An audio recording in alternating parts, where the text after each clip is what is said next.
अस्सलाम वालेकुम, ये this is Jawad and welcome back to another video. तो ले आए जी आपके लिए पेंडुलम वाला एक्सपेरिमेंट। तो इसको परफॉर्म करते हैं और देखते हैं।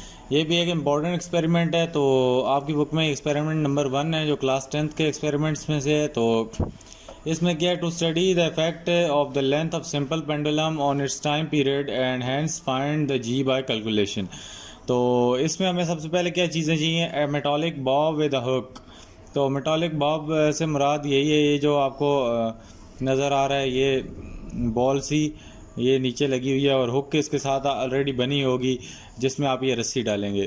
तो मेटालिक बॉब, उम्मीद है कि आपको कोई इसमें कन्फ्यूजन नहीं होगी। ये वही गोली सी है, एक बॉल सी बनी हुई है और इसके साथ एक हुक होगी जिसमें आप धागा डालेंगे। स्टॉप वॉच का सबको पता है क्या होती है, घड़ी होती है जो कि टाइम मेजर करती है। उसके बाद एक थ्रेड चाहिए हमें।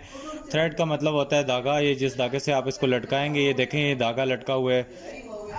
और आगे हमें क्या चाहिए जी, वर्नियर कैलिपर। वर्नियर कैलिफर हमें चाहिए। तो वर्नियर कैलिफर तो आप सब ने देखा ही होगा, आपको 9th में भी आपने पढ़ा है। तो ये है वर्नियर कैलिफर और ये बॉब है येलो ऑरेंज से कलर की, और ये हुक देख रहे हो आप, साथ इसके कुंडा सा लगा हुआ है।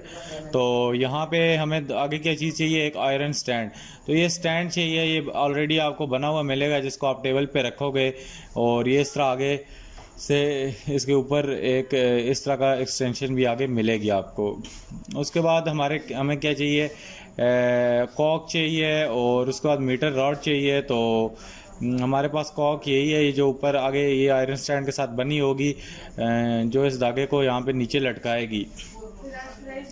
और उसके बाद हमारे पास मीटर रॉड हमें चाहिए। तो मीटर रॉड अभी हमारे पास यहाँ पे तो कहीं नहीं बना हुआ, लेकिन वही वाला स्केल है, स्केल का जो फुटा है उसी को मीटर रॉड कहते हैं। पीस ऑफ चौक चाहिए, एक आपको चौक का पीस चाहिए, आपको पता ही होगा चौक का पीस क्या होता है। उसके बाद हमें एक स्प्लिट कॉक चाहिए।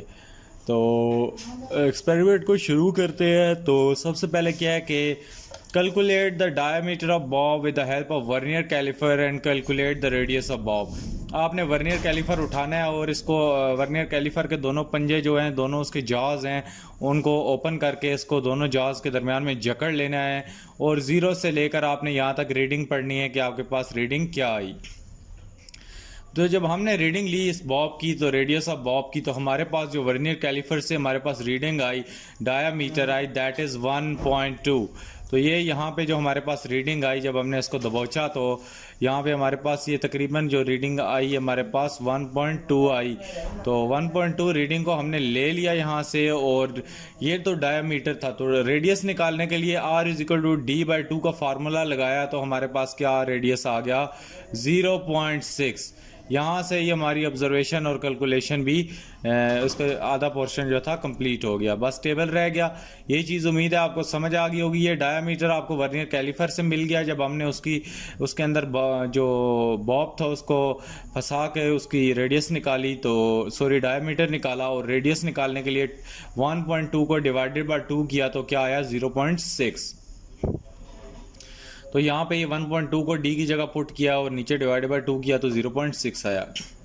तो आगे देखते हैं आगे हमने क्या करना है। हमारा फर्स्ट स्टेप क्या हो गया जी, कंप्लीट हो गया। तो मैं इसको अरेज करता हूँ। सेकंड स्टेप पे आते हैं।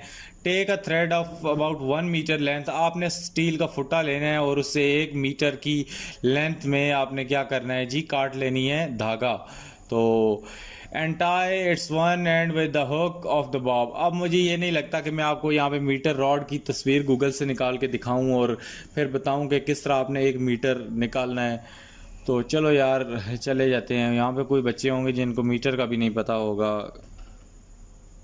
तो ये हमारे पास हमारा मीटर रूल है। तो आपने तकरीबन इससे क्या निकालना है, 1 मीटर नाप के क्या करनी है, लेंथ निकाल लेनी है, और उसका जो एक एंड है वो कान टाई कर लेना है with the hook of the Bob. ये यहाँ पे नीचे बॉब के साथ एक इसको गिरा लगा लेनी है।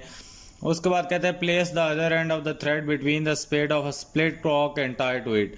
तो ये इसको यहाँ पे ऊपर, ये जो क्रॉक है इसको यहाँ पे जाके ऊपर बांध देना है दूसरे का दूसरा, फर्मली विद द थ्रेड। उसको आपने आराम सुकून से यहाँ पे बांध देना है ऊपर। ये स्टेप भी बड़ा आसान था। तो उसके बाद हमने क्या करना है, क्लैम्प द कॉक in the clamp of iron stand. और इसको आपने यहाँ पे स्टैंड को सारा कुछ फिक्स कर लेना है और सारी चीज़ों को एडजस्ट कर लेना है। उसके बाद कहता है कि place the iron stand on the table in such a way the Bob is few centimetre above the floor of the room on the positive surface of the table.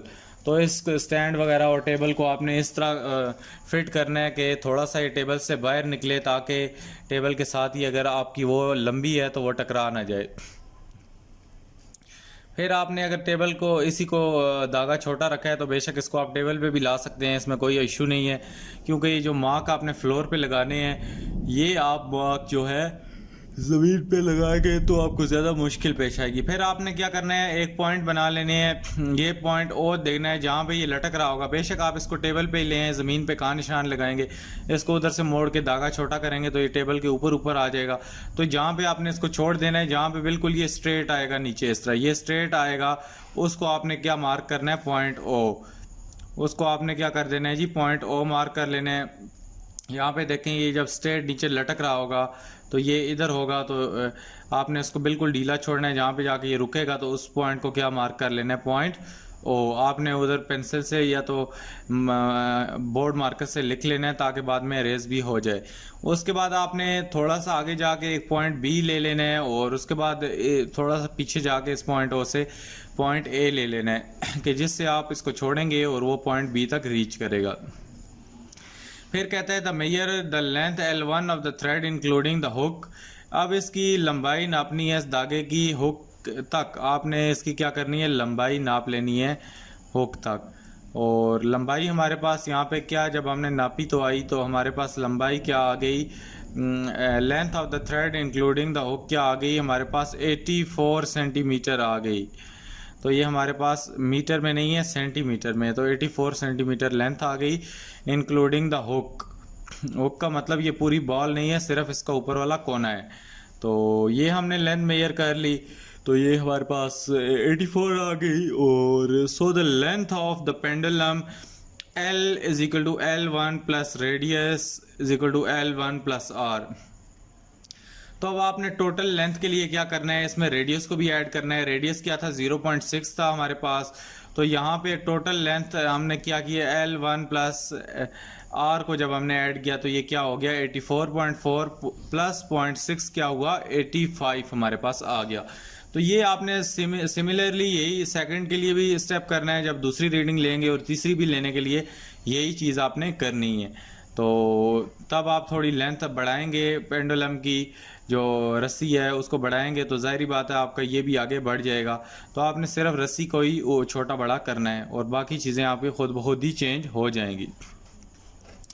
फिर अगले स्टेप में वो हमें कहता है कि make a cross under the bob on the floor with a chalk, cut off 4 to 5 centimetre on either side on the mean position O A B and show the extreme position of the Bob.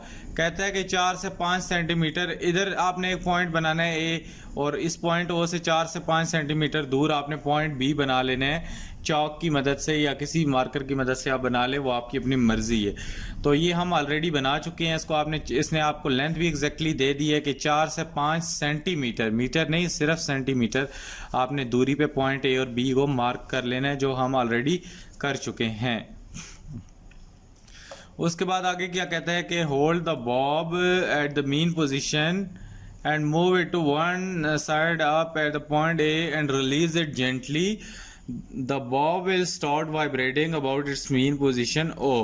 अब वो कहता है कि आपने Bob को यहाँ पे ये पॉइंट ओ पे होगा तो इसको घसीट के अपने हाथ से पीछे पॉइंट ए पे लेके जाना है और इसको वहाँ पे आके पॉइंट ए से छोड़ेंगे तो ये क्या करेगा, मूव करने लग जाएगा। तो पॉइंट ए से छोड़ने से पहले हमने एक और काम करना है जो कि आगे पढ़ लें।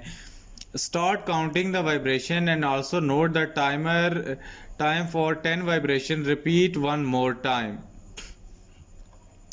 आपने जो ही इसको यहाँ पे इस ए पॉइंट पे ला के पकड़ लिया तो आपने साथ साथ क्या करना है, अपनी स्टॉप वॉच को इस पे आपने थंब रखना है, इसको ऑन करने की पोजीशन में रेडी रहना है, और जो ही आप इसको छोड़ेंगे आपने क्या करना है, स्टॉप वॉच ऑन करनी है। फिर ये क्या होगा, यहाँ से यहाँ जाएगा तो इसकी 1 वाइब्रेशन, फिर वापस आएगा, फिर यहाँ से यहाँ जाएगा 2, इस तरह 3, इस तरह 4, इस तरह 5, इस तरह 6, इस तरह 7, इस तरह 8, इस तरह 9, और इस तरह जो 10 वाइब्रेशन पूरी कर लेगा अपनी ये, तो आपने स्टॉप वॉच को क्या करना है, जब 10th वाइब्रेशन पे यहाँ वापस आएगा इधर तो आपने स्टॉप वॉच को क्या करना है, क्लोज कर लेना है, बंद कर लेना है।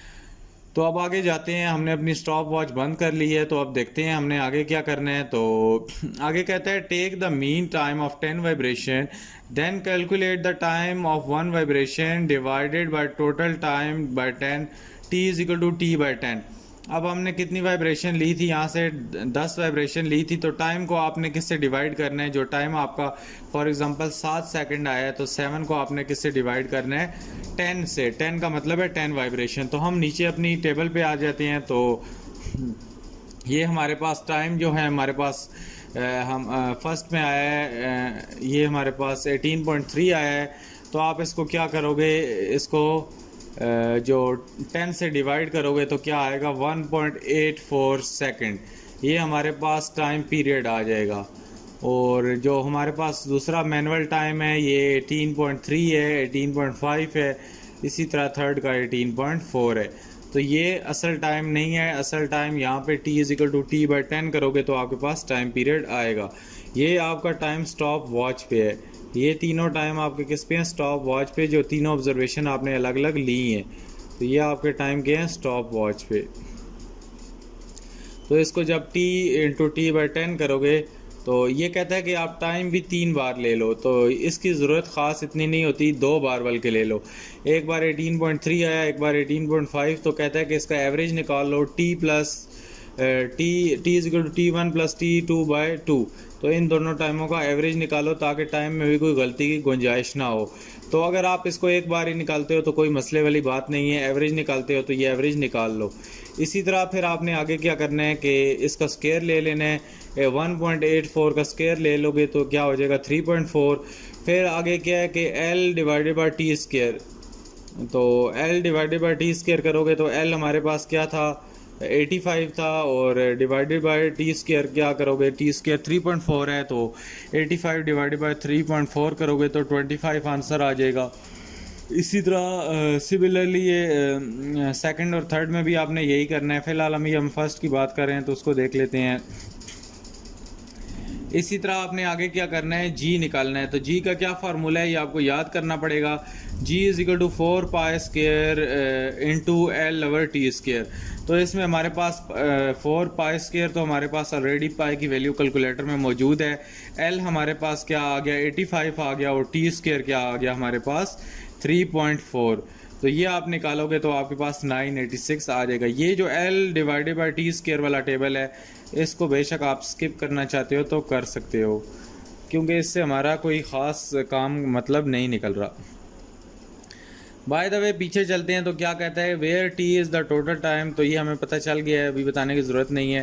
कहता है for good result note the time for 20 और 30 vibration then find the time period. तो वही कहता है कि अगर अच्छा रिजल्ट चाहिए तो ये ख्वारी करनी पड़ेगी, 2 बार टाइम लो और उसका एक बार एवरेज निकाल के ओरिजिनल टाइम को 18.4 कर दो। तो ये आपकी मर्ज़ी है, आप ये ख्वारी करना चाहते हो या नहीं करना चाहते। उसके बाद repeat the above experiment by changing the length of pendulum. तो जब ये दूसरी बार ये दूसरी रीडिंग्स ले रहे होगे, ये दूसरी रीडिंग्स में यहाँ पे आपको ग्रीन से बताता हूँ। तो जब ये आप दूसरी बार ये सारा प्रोसेस रिपीट कर रहे होगे तो आपने क्या करना है, पेंडुलम का जो धागा है उसकी लेंथ क्या करनी है, चेंज करनी है, तब ये चीज़ें चेंज आएंगी। उसी के बाद जब आप तीसरी बार ये सारा कुछ रिपीट करोगे तो फिर आपने धागे को चेंज करना है। पहले धागा 84 था, फिर इसने 55 कर दिया, अब क्या कर दिया जी 49.5। तो इसी तरह आपने ये जो पेंडुलम का ये धागा है इसकी लेंथ को छोटा बड़ा करते रहना है, तो आपके पास ये 3 ऑब्जर्वेशंस अलग अलग आ जाएंगी। तो आगे वो हमारे पास ये क्या कहता है ये हम देख लेते हैं कि after measuring the value of length of pendulum and corresponding time we study the relationship between them. The length of pendulum is directly proportional to square of time period. तो ये क्या, L is directly proportional time period. और यहाँ पे हमें acceleration निकालने के लिए, जी निकालने के लिए कौन सा फार्मूला लगाना है, 4 pi square into L divided by T square. तो this is our calculation and everything. तो यहाँ पे हमारे पास जो मीन वैल्यू आएगी, अब जी की हमारे पास ये 3 वैल्यू आ गई, 986, 982 और 976। तो इसको आपने प्लस करना है और डिवाइडेड बाय क्या करना है, 3 करना है। तो हमारे पास मीन वैल्यू क्या आ गई, 981.3 सेंटीमीटर क्यूब सॉरी सेंटीमीटर पर सेकंड स्क्वायर, और जब आप इसको मीटर पर सेकंड में करोगे तो जी की वैल्यू हमारे पास 9.8 आ गई, जो कि आज तक चलती आ रही है। तो 10 भी आ जाए तो आपका आंसर करेक्ट होगा, इसमें परेशान नहीं होना। तो उम्मीद है ये पेंडुलम वाला आपको क्वेश्चन समझ आया होगा। प्रैक्टिकल जो भी था बिल्कुल ही इजी प्रैक्टिकल था, तो ये इंपॉर्टेंट था इसलिए मैंने आपको करा दिया। तो बेशक आपकी चीटिंग होती है, जो मर्जी होता है, लेकिन आप बिल्कुल डफ या डिल आप कल ना जाओ, ताकि आप जाओ तो आपको अपना पता होना चाहिए कि हमने प्रैक्टिकल को कैसे परफॉर्म करना है। तो उम्मीद है वीडियो अच्छी लगी होगी। मिलता हूँ किसी और वीडियो में। अपना बहुत सा ख्याल रखिएगा। अल्लाह हाफिज़, टेक केयर।